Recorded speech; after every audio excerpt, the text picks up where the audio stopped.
Well, Boston College won their fourth ACC game in a row last night against Virginia Tech, pushing the Eagles ahead of the Hokies in the league to fourth place.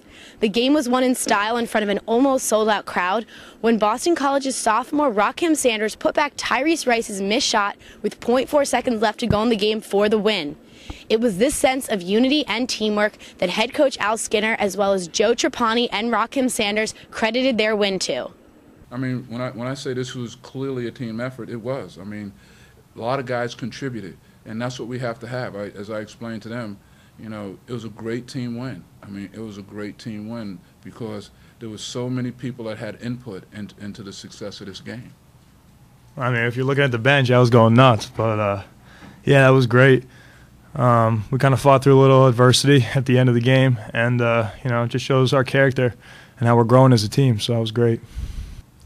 Performance, I felt as though as a team we just stuck together because it felt at times we was playing 805 with the refs. So just getting through that and just getting a win. So.